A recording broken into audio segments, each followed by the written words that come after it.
Hello and welcome to the Eating Disorder Therapist podcast. I'm Harriet Frew, eating disorder therapist, here to support you in overcoming disordered eating and finding peace with food.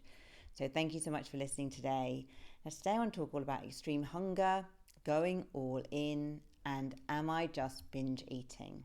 Okay, because I think this is something, I don't know if I've really talked about this topic much on the podcast before. And I know it's something many of my clients are struggling with, and thought it would be a great topic to really dive into a bit more and to pick out some of the nuances in it, because I think there's a real trend at the moment to go all in recovery, and I think for some people that works really, really well, but I don't think it is the one way to recovery, and I don't think it's always suitable for everyone. For sometimes it can just feel too much too soon and be too overwhelming, but there are many roads to recovery. So let's dive in. So extreme hunger. In eating disorder recovery, going through extreme hunger is often a terrifying but essential part of the healing process. Now, you can experience extreme hunger with any eating disorder, or as well if you have disordered eating behavior. But the ferocity and intensity of the hunger will usually be correlated with your previous level and duration of restriction. Extreme hunger often occurs in recovery once you begin to eat more following a period of starving. So what tends to happen is, once you start to eat a bit more, the hunger really kicks in. It can feel like it almost comes from nowhere. And it's a phenomenon that every eating disorder sufferer would rather avoid like the plague. And it's the complete antithesis of control and safety that the ED promises. Now, extreme hunger can feel catastrophic and overwhelming, but it's a healthy, indicative sign that your body is on the mend. Your body is waking up and healing.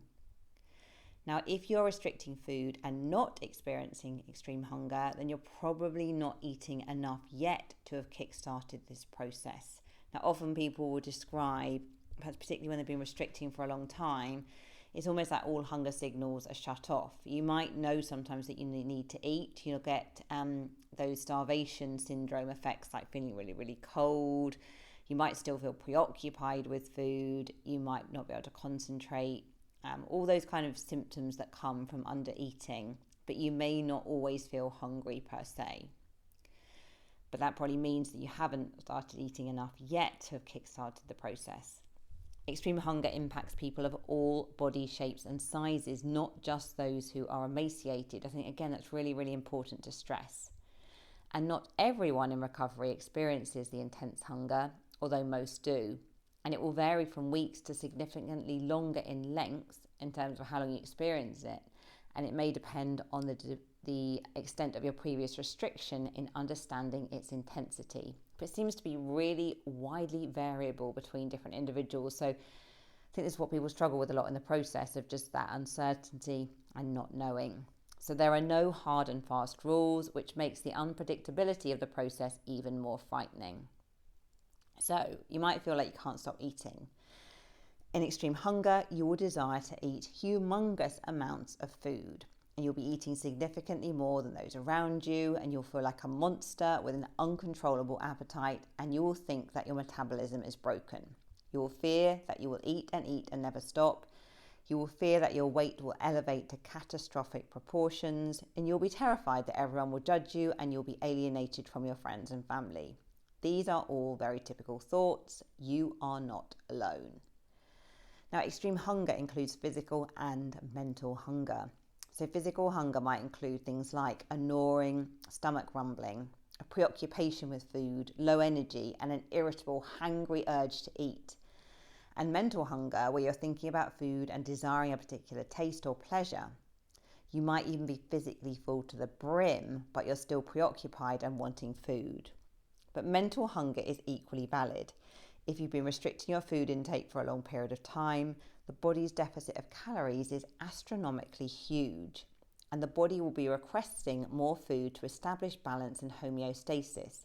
And the body is built for survival and will be wanting to establish its set point and happy place.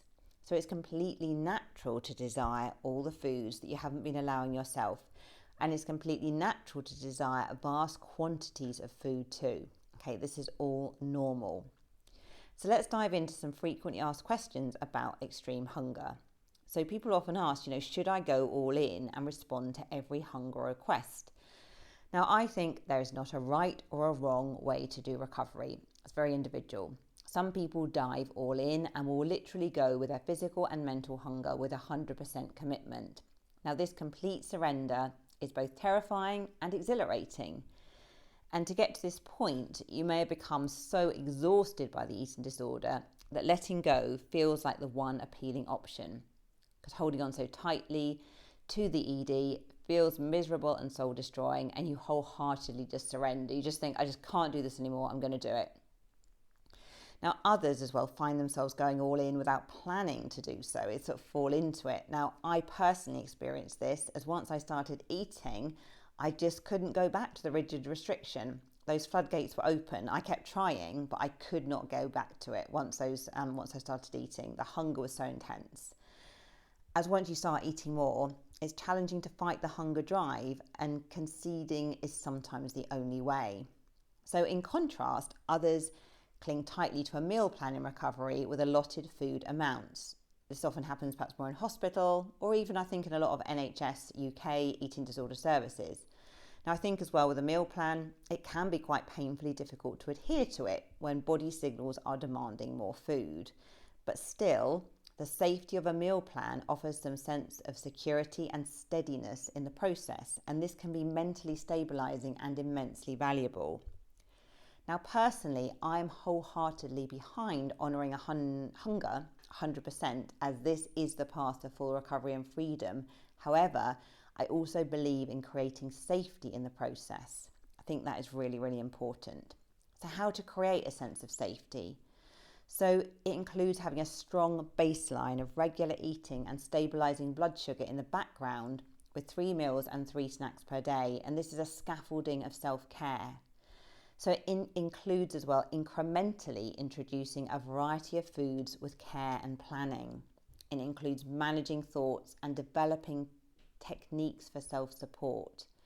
It includes self-talk and visualization. And it includes planning meals, mindful eating, and distraction too. Now, I've done a recent podcast and Substack writing episode on all of this, which talks about how to reintroduce your forbidden foods without binging. So you can scroll back a few posts or episodes and you'll be able to see that, where I go into a lot more detail about how to create the sense of safety. Now, in my own recovery, I didn't have these necessary tools, and I literally ate chocolate, donuts and sugary edibles for 2 months solid whilst feeling wildly out of control. I gained a lot of weight very quickly. Now, there's nothing wrong with that, and there's nothing wrong with these foods per se, but it made the whole process immensely psychologically stressful. Now, if I'd understood about self-caring eating, I could have reduced my distress significantly. Now, I probably still would have eaten a ton of sugar and that would have been fine, but I would have also had that scaffolding safety balance in the background. And then what happened with me is I fell into bulimia after having anorexia, as I started to compensate for the extremely hungry eating episodes, which then perpetuated a toxic cycle of restriction, binging and purging. And this was avoidable if I'd known what I know now. So for some, all in is liberation and the path to freedom. For others, you will need some safety and structure in the process. And it will still be catastrophically messy and imperfect despite the structure. You're not going to stick perfectly to a meal plan. It just won't happen. And you will still eat more than you think that your body needs, but it will need the food. And if you have issues with emotional regulation, self-worth, critical thinking, all in can feel like a volcanic explosion blasting you uncontrollably in all directions. So if you do all in and you've got quite a lot of other issues going on with your mental health, you may be at risk of recoiling the food freedom with ferocious rigidity and relapsing back to the old safe cage of control. So if you're standing on the edge of the recovery cliff and contemplating options, you may wish to reflect on which path suits you better. All in or incremental steps, or you might even do a bit of a mix of the two. Now, doing the stepped route still takes you to the same end goal, but at a slower pace, and the goal of both approaches is food freedom and peace. Okay, next question. Why do I need to eat more than others around me in recovery and when I'm dealing with extreme hunger? So in recovery, you will need to eat significantly more than others around you. This is normal, but also an extremely uncomfortable part of the process. And you'll have to constantly remember that others are not recovering from an eating disorder. This is why they will be eating less. And you will need to boldly put the blinkers on to comparisons and stay in your own lane. And you have permission to honour your hunger and to eat. Encourage others in your life not to comment, but to support you on your journey. And really important this, I think, because I think other people as well sometimes just don't understand about eating disorders and they don't understand about extreme hunger. So if you can get people in your life not to comment and just to really support you is massively helpful. Okay, next question. Am I at risk of developing binge eating disorder or bulimia? Now, extreme hunger can be overwhelmingly scary. It can feel like binge eating. Rather, it is appropriate feasting after the famine. And because it feels like binge eating, you might be tempted to restrict or compensate after hungry episodes. Now, compensation means starving, over-exercising, or purging. Now, I was stuck in this place for several years. I didn't understand that my extreme hunger, I thought it was binge eating, so I'd always try to rectify the situation and developed full-on bulimia. Because the restriction perpetuated the hunger, which perpetuated the purging, and back to restriction. Again, it was a relentless cycle. So I only moved out of this when I genuinely stopped the restriction and allowed myself to eat the foods that I deeply desired and in reasonable quantities. And I only moved out of this when I allowed my weight to stabilise at its set point. For several years, I was underweight, but socially acceptably so, and this kept me stuck in restriction and extreme hunger. So I mistakenly thought I was recovered, but in fact it was quasi-recovery. I was still under eating. So many people get stuck here because their BMI is supposedly within the healthy range.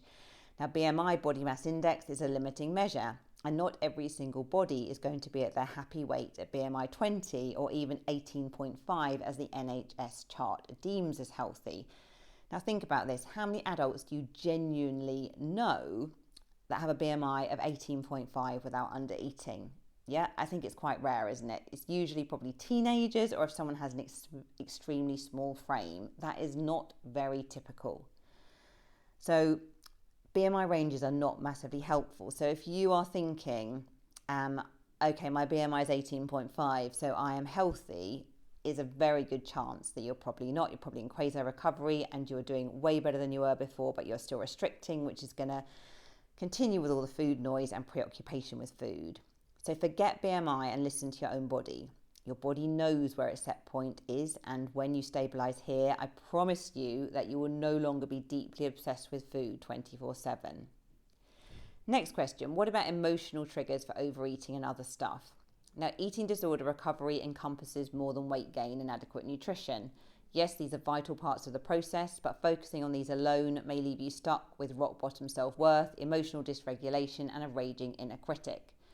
Focusing only on the food and weight side, it may lead you to a quasi-recovered place where you look normal and healthy, but in fact, and I'm putting normal in air quotes, but in fact you are struggling mentally more than ever before.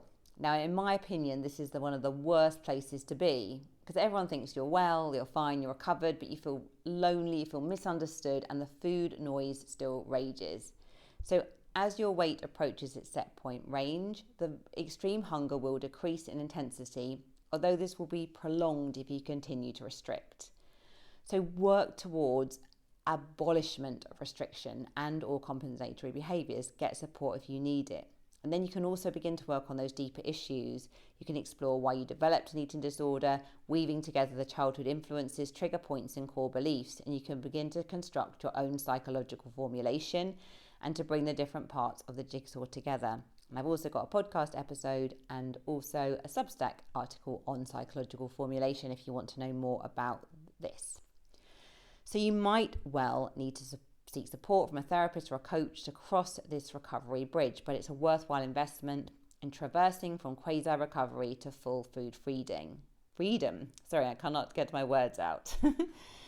Doing the deeper work will also protect you from shifting from one eating disorder to another, or simply transferring your coping strategy to something else like drugs or alcohol.